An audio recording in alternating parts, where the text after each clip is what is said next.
مولاي صل وسلم دائما أبدا على حبيبك خير الخلق كلهم. ان کے مولا کے ان پہ کروڑوں درود، ان کے اصحاب و عطرت پہ لاکھوں سلام۔ Islamic social information podcast میں ایک بار پھر خوش آمدید کہتے ہیں۔ آج کا ہمارا پروگرام بہت خاص ہونے والا ہے۔ الحمدللہ اہل سنت ایک مکمل گلدستہ ہے جس کی کلیاں بہت سارے سلاسل سے مل کے ایک گلدستہ بن گئی ہے۔ الحمدللہ اسی گلدستے سے ایک کلی کی بات ہم کریں گے۔ میں مراد سلسلہ اشرفیہ کے پیشوا حضرت مخدوم سلطان سید اشرف جہانگیر سمنانی رحمۃ اللہ علیہ کی بات کریں گے، جس کے لیے ہمارے ساتھ موجود ہیں پاکستان میں سلسلہ اشرفیہ کے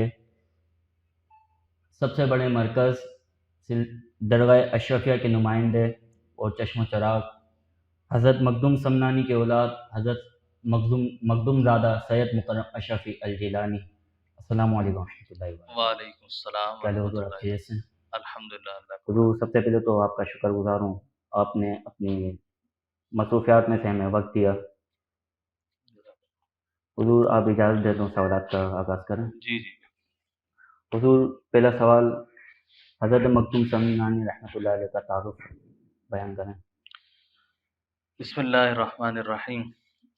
حضرت مخدوم سلطان سید اشرف جہانگیر سمنانی نور اللہ مرقدہ اولیاء اللہ کے میں ایک عظیم مقام اور مرتبہ رکھنے والی شخصیت، سلسلہ اشرفیہ کے آپ بانی ہیں، اور آپ کی تعارف کو بیان کرتے کرتے جو آپ نے سوال کیا اسی سے میں ذرا تھوڑا سا خاندانی پس منظر بھی ساتھ لے کر چلوں کہ سلطنت سمنان، جسے سلطنت نور بخشیہ بھی کہا جاتا ہے تاریخ میں، یہ ایران کے قریب ایک شہر تھا سمنان، تو وہاں سے یہ سلطنت جو ہے وہ شروع ہوئی۔ تو وہاں کا بادشاہ تھے سید ابراہیم نور بخشی، حضرت مخدوم پاک کے والد محترم، تو ان سے یہ سلسلہ جو ہے وہ شروع ہوا۔ مخدوم سمنانی رحمۃ اللہ تعالیٰ علیہ کی ولادت جب ہوئی، کیونکہ سلطان سید ابراہیم کے کوئی نرینہ اولاد نہیں تھی، اللہ تعالیٰ سے دعا کی ایک بزرگ آپ کے پاس آئے، واقعہ طویل ہے، میں وقت کے حساب سے چل رہا ہوں، تو انہوں نے پھر آ کر ان کو ان کے شہزادے کی کیا کہنا چاہیے بشارت دی کہ تمہارے یہاں ایک بیٹا ہوگا، اور پھر اس کے بعد حضرت مخدوم سمنانی کی ولادت ہوئی۔ اب آپ دیکھیے کہ ولادت سے قبل نبی پاک علیہ الصلوۃ والسلام حضرت سلطان ابراہیم نور بخشی رحمۃ اللہ تعالیٰ علیہ کے خواب میں تشریف لائے اور فرمایا کہ اللہ رب العالمین تمہیں ایک فرزند عطا کرنے والا ہے، اس کی تربیت نہایت کیا کہنا چاہیے کہ نہایت توجہ کے ساتھ اور بہترین انداز کے ساتھ کرنی ہے، اور پھر فرمایا سب سے اہم بات کہ اس فرزند کا نام سید اشرف ہے، سبحان اللہ، یعنی کہ نام مبارک ہی نبی پاک علیہ الصلوۃ والسلام نے خود رکھ دیا۔ سبحان اللہ، کہ تم سوچو کہ کیا نام رکھا جائے، کیا معاملہ ہو، ہم نے پہلے ہی نام رکھ دیا کہ اس کا نام سید اشرف، سبحان اللہ، اور اولاد فاطمہ الزہرا سے ظاہر ہیں، ایک نسب پیچھے سے چلا آ رہا ہے، تو نبی پاک علیہ الصلوۃ والسلام نے پہلے ہی نام تجویز فرما دیا۔ سبحان اللہ، تو آپ کا نام مبارک سید اشرف، اور پھر لقب ہے جہانگیر، جو پیر و مرشد کی طرف سے عطا کیا گیا ہے، حضرت علاء الدین گنج نبات رحمۃ اللہ تعالیٰ علیہ۔ تو یہ سلسلہ پھر وہاں سے شروع ہوا جب آپ کی ولادت ہوئی، اور پھر اس کے بعد اور دیگر چیزیں شروع ہوئیں وقتاً فوقتاً، اور پھر وہاں سے آپ ہجرت کر کر ہندوستان کی طرف تشریف لے آئے۔ حضور ماشاءاللہ کافی خوبصورت تعارف آپ نے پیش کیا۔ دوسرا سوال ان کی تعلیم اور تربیت کے حوالے سے کچھ ارشاد فرمائیں۔ مخدوم سمنانی رحمۃ اللہ تعالیٰ علیہ کی تعلیم و تربیت کے حوالے سے لطائف اشرفی اور دیگر کتب میں جو واقعات اور ملتے ہیں وہ اس طرح ہیں کہ جب ولادت مبارکہ ہوئی اور اس کے بعد اسلامی طریقوں کے مطابق 4 سال 4 ماہ کی عمر کو پہنچے، تو بسم اللہ خوانی کے لیے حضرت شیخ عماد الدین تبریزی رحمۃ اللہ تعالیٰ علیہ کے پاس آپ کے والد محترم نے ان کو آپ کے لیے رکھا کہ وہ آپ کو پڑھائے۔ تو اب آپ دیکھیے کہ جن کو اللہ رب العالمین منتخب فرما لیتا ہے، یعنی کہ مادرزاد ولی ہیں، بے شک ولادت سے پہلے بشارتیں مل رہی ہیں بے شک والدہ کو بھی والد کو بھی، تو جنہیں رب العالمین منتخب فرما لیتا ہے انہیں پھر ایکسٹرا کوالٹیز عطا فرماتا ہے۔ صحیح تو ایک بچہ آج کے دور میں حفظ کرتا ہے تو 10 سال میں، 12 سال 12 میں، سال 15 سال میں، اور مخدوم سمنانی کی شان مبارکہ کیا کہ 10 سال کی عمر میں حفظ قرآن بھی کر لیا اور ساتوں قرات کے ساتھ قرآن کو حفظ کر لیا، سبحان اللہ ساتوں قرات کے ساتھ، جو سبا قرات کہلاتی ہے، جو قاری صحیح حضرات صحیح تلاوت کرتے ہیں۔ پھر اس کے بعد 14 سال کی عمر میں اس وقت کے تمام علوم متداولہ، فقہ، شریعت، حدیث، تفسیر، منطق، فلسفہ اور جتنے بھی علوم تھے ان سب پر مکمل دسترس حاصل کر، سبحان اللہ 14 سال کی عمر۔ 14 سال کی 14 سال کی عمر تو آج کل کہا جاتا ہے کہ تو بچوں کی بچوں کھیلنے کی کی عمر ہے، صحیح ہے کودنے کی عمر ہے، سب کی ہے، لیکن 14 سال کی عمر میں تمام علوم متداولہ پر ایک عبور حاصل کر لیا کہ یقیناً اللہ رب العالمین کی طرف سے خاص نگاہ کرم تھی بے شک کہ جس کی بدولت یہ ہوا۔ اب پھر آپ کے والد محترم کا وصال ہوا جب آپ 15 سال کی عمر کو پہنچے، تو 15 سال کی عمر میں تخت سمنان پر بیٹھے، اچھا 15 سال کی 15 سال کی عمر عمر میں، اور پھر 10 سال حکومت فرمائی، اس تخت پر بیٹھ کر 10 سال 10 حکومت کی فرمائی۔ اس کے بعد آپ نے حکومت کو ترک کیا، اسی وجہ سے آپ کو تارک السلطنت کہا جاتا ہے۔ اچھا گروہ اولیاء اللہ میں 2 بزرگان دین ایسے گزرے ہیں جنہیں تارک السلطنت کہا جاتا ہے، صحیح ایک حضرت ابراہیم ادم بلخی رحمۃ اللہ تعالیٰ علیہ، اور دوسرے حضرت سید اشرف جہانگیر سمنانی رحمۃ اللہ تعالیٰ۔ ماشاء اللہ۔ تو ان کی زندگی کا کوئی ایسا واقعہ جس میں ہمارے لیے کوئی سبق؟ مخدوم سمنانی رحمۃ اللہ تعالیٰ علیہ کی تو پوری زندگی ایسی ہے کہ جس کے ہر گوشے میں رہنمائی، برکتیں، رحمتیں اور رہنمائیاں موجود ہیں۔ واقعات تو بہت ہیں کیونکہ ظاہر ہے آپ نے دنیا کا 3 مرتبہ تقریباً چکر لگایا، پوری دنیا کا اچھا سیر و تبلیغ، دین کا کام، اشاعت دین، اور ہر علاقے میں جاتے، وہاں جا کر دین کے لیے کام فرماتے۔ جب لوگ دین اسلام کی طرف مکمل طور پر آگے ہو جاتے تو آپ فوراً وہاں سے دوسری جگہ ہجرت کرے، فرمایا ہم نے اپنا یہاں نائب بٹھا دیا، ایک نائب بنا دیا، صحیح اب تم اس سے دین کا علم حاصل کرو، ہمیں آگے جانا۔ تو اس طرح آپ نے دنیا کا تقریباً 3 مرتبہ چکر لگایا جو یہ ملتا ہے۔ اچھا، پھر اس کے ساتھ ساتھ واقعات، ظاہر ہے جب اس طرح کی دنیا کا چکر لگایا تو لطائف اشرفی میں ہمیں جو واقعات ملتے ہیں وہ بڑے عجیب اور غریب ہیں کہ آپ فرماتے ہیں ایک جگہ کہ میں سفر کرتے کرتے ایک علاقے میں پہنچا کہ جہاں پر صرف ایک ٹانگ کے لوگ تھے، ایک ٹانگ یعنی کہ ان کی صرف ایک ٹانگ تھی اچھا اور وہ اس سے چل رہے تھے۔ اللہ تعالیٰ کی مخلوقات ہیں بے شک کہ جو ہماری نظروں سے اوجھل ہیں، لیکن اولیاء اللہ انہیں دیکھتے بھی ہیں، ان سے کلام بھی کرتے ہیں، وہ ان سے ملتے ہیں۔ فرمایا ہم انہیں دیکھ کر حیران تھے کہ یہ ایک ٹانگ پر کیسے چل رہے ہیں، اور وہ ہمیں دیکھ کر حیران تھے کہ ہم 2 ٹانگوں پر کیسے چل رہے ہیں۔ پھر اسی طرح سمندروں پر سفر کیا، بحری جہازوں میں سفر کیا، اور اس میں بھی بہت سے واقعات، بہت سی چیزیں ملی، اور اس میں لطائف اشرفی میں حضرت نظام الدین یمنی رحمۃ اللہ تعالیٰ جو مخدوم پاک کے خلیفہ اور مرید ہیں، انہوں نے ایک بڑے اہم واقعے کا ذکر کیا کہ جس سے سلسلہ اشرفیہ کی ایک شان ظاہر ہوتی ہے اور پتہ چلتا ہے کہ کہاں تک خاندان اشرفیہ کا کام اور سلسلہ اشرفیہ پھیلا ہوا ہے۔ کہ حضرت نظام الدین یمنی فرماتے ہیں کہ ہم مخدوم پاک کے ساتھ سفر کر رہے تھے، تو میں نے یہ سوچا کہ یار میں جس علاقے میں جاتا ہوں، جس بھی شہر میں، جس ملک میں، تو میرے پیر کا جاننے والا کوئی نہ کوئی وہاں موجود ہوتا ہے، اور اللہ کے نیک بندوں کی شان یہ ہے وہ جہاں پہنچ جاتے ہیں مخلوق خود ہی کھینچی چلی آتی ہے۔ تو آپ سمندر پر سفر کر رہے ہیں، تو آپ نے فرماتے ہیں حضرت نظام الدین یمنی کہ میں نے سوچا کیا اس سمندر میں بھی کوئی ہے حضرت کا جاننے والا؟ تو فرمایا بھائی اتنا سوچنا تھا کہ اچانک سمندر سے 2 بڑے بڑے قوی ہیکل ہاتھ نمودار ہو، اور انہوں نے کشتی کو یوں پکڑ لیا۔ ارے کشتی تو کچھ بھی نہیں، تو وہ تھے جن۔ انہوں نے اپنا نام بتایا جو آتا ہے اس میں کہ ان کا نام تھا ہیکل۔ تو انہوں نے کہا کہ ان سے جو کشتی کے لوگ تھے ان سے پوچھا کہ تم میں کوئی سید اشرف ہے؟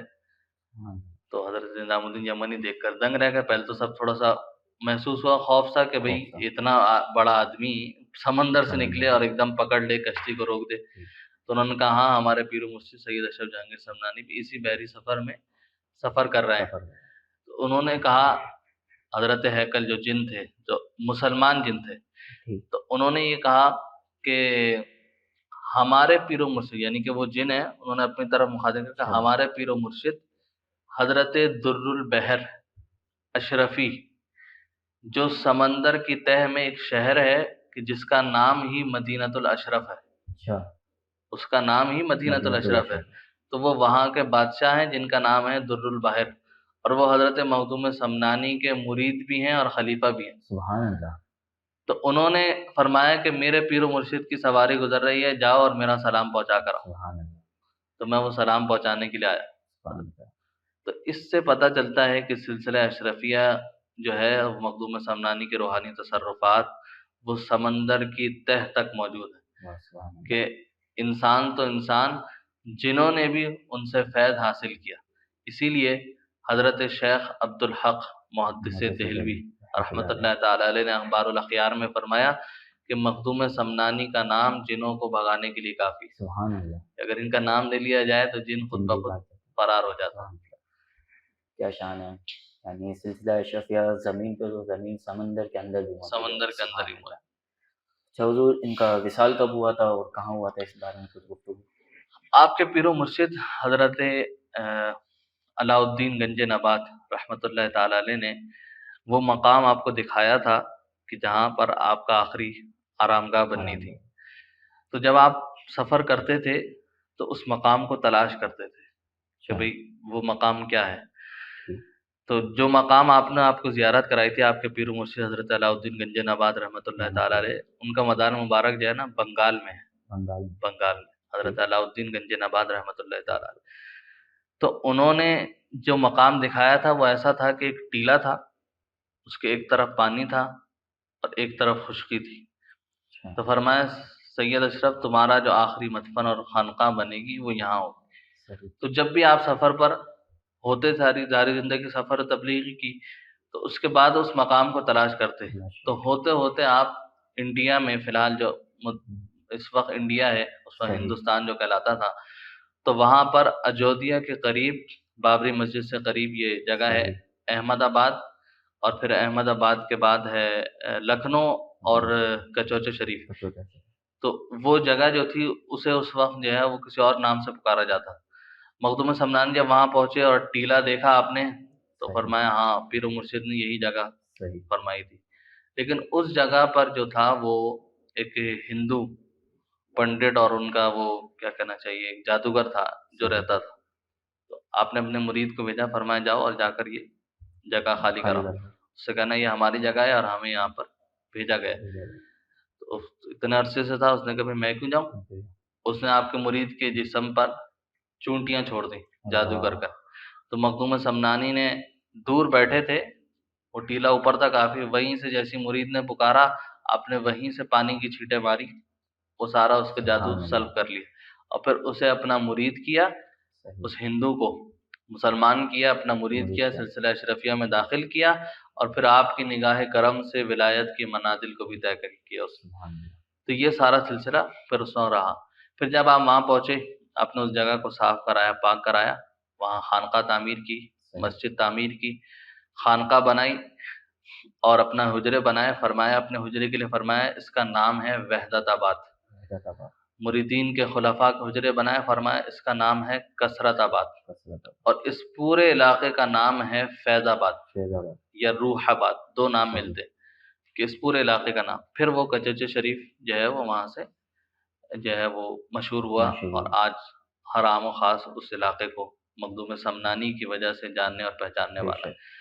تو پھر وہاں پر ہی آپ نے بقیہ اپنی آخری زندگی کا ایام گزارے. اپنے جانشین حضرت سیدنا عبدالرزاق نور العین اشرفی الجیلانی رحمۃ اللہ تعالی علیہ، جو مخدوم سمنانی کی بھی مانوی اولاد ہیں اور حضرت غوث اعظم کی نسبی اولاد ہیں. تو اس طرح یہ دو کڑیاں ایک گلدستے میں آ کر مل جاتی کہ ادھر سے غوث اعظم کی بھی اولاد ہے اور ادھر سے غوث العالم مخدوم سمنانی کی بھی اولاد ہے. تو انہیں اپنا پھر جانشین مقرر کیا، اسی خانقاہ میں باقیہ ساری زندگی اپنے آخری ایام گزارے. اور آپ نے 110 سال کی عمر پائی، ماشاء اللہ 110 سال کی عمر، صحیح اور پھر وہیں پر ہی وصال فرمایا۔ وصال مبارک سے قبل قبر انور کو پہلے ہی کھدوایا، صحیح اس میں بیٹھ کر ایک رسالہ تحریر کیا قبر کے جو اندر رسالہ قبریہ کے نام سے آج بھی موجود ہے، اچھا اور اردو میں بھی چھپا ہوا ہے، انشاءاللہ کچھ عرصے میں ہم اس کی نئی اشاعت بھی کرنے والے ہیں۔ تو یہ ساری چیزیں جو ہیں وہ اس طرح چلتی رہیں۔ تو ہمارے جد اعلیٰ حضرت اشرف المشائخ سید احمد اشرف جیلانی نور اللہ مرقدہ نے اپنی کتاب میں لکھا کہ آپ نے 28 محرم الحرام 1832 ہجری اچھا بعمر 120 سال، 120 سال ہاں 120 سال، اچھا وہ 110 سال کا خیال اس لیے رہا جو میں نے ذکر کیا کہ آپ کی عمر مبارک تھی، آپ نے فرمایا 110 سال، صحیح لیکن ایک واقعہ یہ ہوا کہ ایک بڑھیا آئی کہ جس کا بیٹا کسی وجہ سے انتقال کر گیا کہ کوئی معاملہ ہوا، وہ واقعہ ذرا طویل ہے، تو آپ کے پاس آ کر بڑی روئی گڑگڑائی کہ حضور ایسا معاملہ ہے یہ فلاں، تو آپ نے فرمایا اچھا، جب وہ بہت زیادہ اس نے ایک عرضی داخل کی، ایک ریکویسٹ کی، تو حضرت نے فرمایا کہ ٹھیک ہے، ہم اپنی عمر میں سے کچھ حصہ اس کو دے دیتے ہیں۔ اچھا تو فرمایا ابھی ہماری عمر 100 سال ہے، ہم 10 سال اسے دے دیتے ہیں، صحیح تو وہ 10 سال زندہ رہے گا اور اس کے بعد پھر موت واقع ہو جائے گی۔ تو وہ خوش ہو گئی کہ چلو اتنی عمر میں مل جائے جو بھی ہو۔ تو جب آپ نے یہ ایثار فرمایا اور 10 سال اپنی زندگی اسے دے دی، اللہ رب العالمین نے آپ کو پھر 20 سالہ زندگی اور عطا فرمائی۔ سبحان اللہ اسی لیے پھر آپ 120 سال اس زمین پر باقاعدہ حیات زندہ رہے، لوگوں کو تبلیغ فرماتے رہے، دین کا کام کرتے رہے۔ یہ اسی کے ثمرات ہیں جو آج تک خانوادہ اشرفیہ میں اور ہندوستان میں چلے آ رہے ہیں۔ سبحان اللہ تو 120 سال کی عمر پائی اور 1832 ہجری میں آپ نے وصال فرمایا۔ حضور ان کا وصال تو انڈیا میں ہو گیا تھا، تو پھر سلسلہ اشرفیہ پاکستان میں کیسا ہے اور بھی خصوص کراچی میں کیسا ہے؟ یہ بڑا اہم سوال ہے، اور اکثر لوگوں کے ذہن میں خیال رہتا ہے کہ بھئی خاندان تو پورا وہاں ہے اور یہ کڑی یہاں کیسے۔ پاکستان میں آنے کا سلسلہ اشرفیہ کی جو وجہ ہوئی تو وجوہات اور بھی ہیں، لیکن میں تو اصل سمجھتا ہوں کہ یہ مخدوم سمنانی کی نگاہ کرم اور روحانی تصرفات ہیں کہ انہوں نے اپنی اولاد کو یہاں پر بھیجا۔ معاملہ کچھ اس طرح ہوا کہ جب تقسیم ہند کا وقت آیا 1947 اور اس کے بعد، اور جب ہندوستان کی تقسیم کا معاملہ شروع ہوا اور پاکستان معرض وجود میں آیا، تو اس وقت ہمارے جد اعلیٰ حضرت قطب ربانی ابو مخدوم شاہ سید محمد طاہر اشرفی الجیلانی نور اللہ مرقدہ آپ دہلی میں تشریف فرما تھے، پہاڑی املی آج بھی موجود ہے، وہاں گھر بھی موجود ہے، لیکن وہ اور لوگوں کے پاس ہے۔ والد محترم 97 میں انڈیا گئے تھے تو آپ اس گھر کی زیارت کے لیے بھی گئے تھے، اسے دیکھا تھا، تو وہاں پر آپ موجود تھے اور سلسلہ اشرفیہ کی تبلیغ و اشاعت میں مصروف تھے، اور مدرسہ بھی تھا اور بھی بہت ساری چیزیں تھیں۔ تو آپ کے بھائی سید سلطان اشرف جو بیرسٹر تھے اور بہت بڑے وکیل تھے دہلی کے، تو ان پر اچانک ہندوؤں نے حملہ کر دیا اور اسی حملے میں وہ شہید ہو گئے جب یہ تقسیم ہند کا معاملہ چل رہا تھا۔ تو جب ان کا وصال ہوا اور ان کی شہادت ہوئی، بلکہ پھر حضرت نظام الدین اولیاء کے مزار مبارک کے پاس قبرستان میں ایک جگہ، ایک احاطہ کہلاتا ہے، احاطہ نظام الدین، وہاں پر آپ کو دفن کیا گیا حضرت سید طاہر اشرف جیلانی کے چھوٹے بھائی سید سلطان اشرف۔ تو جب بھائی کی شہادت ہوئی تو پھر آپ کا دل بڑا مغموم ہوا اور پھر فرمایا بس اب یہاں سے چلو، اور آپ نے وہاں سے دہلی سے اپنے اہل و عیال کے ساتھ ہجرت کر کر لاہور تشریف لے آئے۔ سب سے پہلے وہ ٹرین کے ذریعے اس وقت سفر ہوتے تھے، اور ٹرین آ کر لاہور واغہ بارڈر جو ہے وہاں پر رکتی تھی اور جو اسٹیشن تھے۔ اچھا اب اس وقت دیکھیے کہ جب وہاں سے ہجرت فرمائی تو گھر میں اس وقت اناج کی بوریاں بھری ہوئی، چاول، اناج، دیگر اشیاء، ہر چیز گھر کے اندر موجود ہے۔ اور اب جو ہے وہ بھی اپنے مریدین خلفاء سب کو سپرد کیا کہ بھئی تم اس کو سنبھالو اور وہ کرو، اور ہم پھر آتے رہیں گے وہاں سے، لیکن اب یہاں رہنے کا دل نہیں چاہتا۔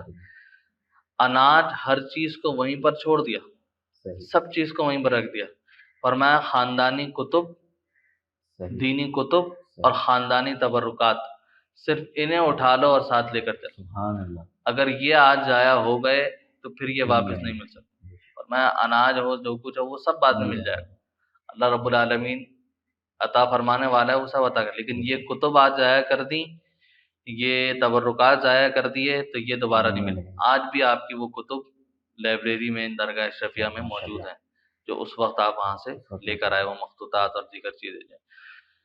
تو آپ اس وقت وہاں سے لاہور تشریف لے آئے، وہاں پر جہاں مہاجرین تھے ایک بلڈنگ، وہاں پر رہے کچھ عرصے، پھر آپ نے فرمایا مطلب کراچی کی طرف چلو، تو کراچی میں آئے اور تقریباً شاید 1 سال یا 2 سال کا عرصہ آپ کیمپ کے اندر آپ نے گزارا، کیمپ کے اندر ملٹری ہسپتال ہے ادھر شارع فیصل کی طرف تھوڑا آگے جا کر، تو وہاں پر مہاجرین کے لیے کیمپ لگا دیے گئے تھے، تو وہیں پر آپ نے کافی عرصے اپنی فیملی کے ساتھ پورا وہاں قیام کیا، اور اس کے بعد پھر حضرت مبلغ اسلام شاہ عبد العلیم صدیقی میٹھی رحمۃ اللہ علیہ، قائد اہل سنت علامہ شاہ احمد نورانی کے والد صاحب، وہ اور حضرت قطب ربانی بڑی آپس میں دوستی اور محبت تھی۔ جب بھی حضرت مبلغ اسلام کراچی میں ہوتے اور میمن مسجد بولٹن مارکیٹ میں نماز جمعہ پڑھاتے، تو حضرت قطب ربانی یہاں سے ان کے پیچھے نماز جمعہ پڑھنے کے لیے جاتے ہیں، اور پھر نماز اثر تک دونوں شخصیات وہیں پر رہتی، دکانوں پر جاتی، لوگوں کے لیے دعائیں کرتی، لوگوں کے کام جو ہوتے تھے مشکلات پریشانیاں ان کا حل انہیں بتاتی، اور ایک ساتھ جو ہے وہ رہا کرتی تھی۔ خیر وہ ایک واقعہ اور ٹاپکس الگ ہے، تو اس پہ بات نکل جائے۔ پھر اس کے بعد حضرت شاہ عبد العلیم صدیقی نے کہا حضور طاہر اشرف صاحب کو، ہمارے پردادا کو، کہ بھئی ہم نے جو ہے ایک مکان کا ایک جگہ لی ہے پلاٹ فردوس کالونی میں، تو یہ علاقہ اس وقت آباد ہو رہا تھا، یہ بات ہے سن 61 سے پہلے کی، 61 سے بھی پہلے کی، یعنی کہ پاکستان بننے کے شاید 3-4 سال بعد یا 6 سال بعد تقریباً 47 کے بعد کی۔ تو فرمایا طاہر میاں ہم نے فردوس کالونی میں ایک پلاٹ لیا ہے، تو آپ بھی وہیں لے لیجیے۔ تو حضرت قطب ربانی نے فرمایا کہ ہاں یہ ٹھیک ہے، یہاں بھی فردوس میں رہیں گے اور وہاں بھی فردوس میں رہیں گے۔ تو پھر آپ نے یہاں پلاٹ لیا، کسی طرح کر کے اس میں جو ہماری پردادی تھی انہوں نے اپنا پورا زیور بیچا اس وقت جو موجود تھا، اور بھی بہت سی چیزیں بیچیں گھر کی، اور پھر کسی طرح کر کے صرف پلاٹ لیا، اور اس کی صرف ایک چھت ڈلی تھی، نہ دروازے لگے تھے نہ کھڑکیاں لگی تھی، اتنی بے سر و سامانی کی حالت میں آپ کیمپ سے فوراً گھر میں آ گئے۔ فرمایا بھائی وہاں ہمارے معاملات بڑے مشکل ہوتے ہیں، کہ پاکی ناپاکی کا بڑا مسئلہ ہوتا ہے، مٹی ہر وقت آ رہی ہے، ہمارے وظائف ڈسٹرب ہو رہے ہیں، ہمارے نوافل ڈسٹرب ہو رہے ہیں، ہمارے جتنے بھی معاملات ہیں، تو اس وجہ سے بس گھر چلو، جیسا بھی بن گیا ہے بس وہاں چلو۔ تو وہاں آ گئے پھر فردوس کالونی میں۔ پھر آپ نے اپنے وصال سے قبل جو آج موجودہ درگاہ عالیہ اشرفیہ کی جگہ ہے، اور جو آپ کا اصل مزار مبارک ہے، اس جگہ کو پسند فرمایا اور اس مٹی کو سونگا اور فرمایا یہ میری مٹی کے اندر ملتی۔ تو سلسلہ اشرفیہ جو پاکستان میں آیا وہ حضرت قطب ربانی ابو مخدوم شاہ سید محمد طاہر اشرف جیلانی نور اللہ مرقدہ کے ذریعے آیا، کہ انہوں نے یہاں آ کر پھر ایک خانقاہ ان کے وصال مبارک کے بعد تعمیر ہوئی، جو آج موجود ہے، جو پاکستان میں سلسلہ اشرفیہ کا سب سے بڑا مرکز ہے، درگاہ اشرفیہ، کہ وہاں مدرسہ بھی ہے، بچوں کی تعلیم کے لیے اسکول بھی ہے، بچیوں کی تعلیم کے لیے مدرسۃ البنات بھی ہے، مریدین کی تعلیم کے لیے محفل خانہ بھی ہے، مسجد بھی ہے، ہر چیز الحمدللہ یہاں پر موجود ہے، اور سماجی کاموں میں بھی کام کرنے کے لیے سمنانی ویلفیئر انٹرنیشنل بھی ان کے روحانی تصرفات سے الحمدللہ چل رہی ہے۔ تو ان کے بعد پھر ان کے جانشین حضرت اشرف المشائخ ابو محمد شاہ سید احمد اشرف جیلانی جو میرے دادا حضور ہیں، انہوں نے پھر اس تبلیغی کام کو آگے بڑھایا، وہ آپ کی درگاہ کے جانشین تھے اور آپ کے فرزند تھے، آپ نے ان کو اپنا خلیفہ جانشین بنایا، پھر انہوں نے سلسلہ اشرفیہ کی اس بھاگ دوڑ کو سنبھالا، اور پھر یہاں پر یہ تمام کام شروع ہوئے۔ حضور ایک میرا آخری سوال اور بڑا خاص سوال ہے، وہ دیکھا گیا ہے سلسلہ اشرفیہ کا جو امامہ شریف ہوتا ہے اس میں تاج بنا ہوتا ہے، اس کی کوئی خاص وجہ؟ یہ اس کو جو امامہ شریف بھی کہتے ہیں، اور اصل اس کو کہتے ہیں تاج اشرفیہ۔ تاج اشرفیہ، ہاں، اصل جو خاندان میں اور دیگر مریدین میں جو بات مشہور ہوا ہے تاج اشرفیہ، کہ خاص محافل میں، جلوس میں اور دیگر جگہ جو ہے یہ زیب تن فرما کر خانوادہ اشرفیہ کے جو شہزادے ہیں وہ جاتے ہیں۔ تو اس کا معاملہ کچھ اس طرح ملتا ہے کہ جب حضرت مخدوم سلطان سید اشرف جہانگیر سمنانی رحمۃ اللہ تعالی علیہ نے سلطنت کو ترک فرمایا اور سمنان سے روانہ ہوئے، تو آپ کے بھی ظاہر بادشاہ تھے تو تاج بادشاہ سر پر تاج تھا، تو تو تاج میں جتنے بھی ہیرو جواہرات لگے تھے نا وہ سب اتار کر آپ نے خیرات فرما دی، سبحان اللہ، فرمایا ان کی ضرورت نہیں، ان کی ضرورت بس صرف وہ تاج جو تھا اس کو زیب تن رکھا اور صحیح، وہی پھر وہ تاج اشرفیہ بن گیا آگے چل کر۔ ٹھیک، ماشاء اللہ کافی اچھا پروگرام رہا ہے، امید کرتے ہیں آپ کو بھی پسند آیا ہوگا، انشاءاللہ اب ملتے ہیں آپ سے اگلی پوڈ کاسٹ میں، تب تک کے لیے اللہ حافظ۔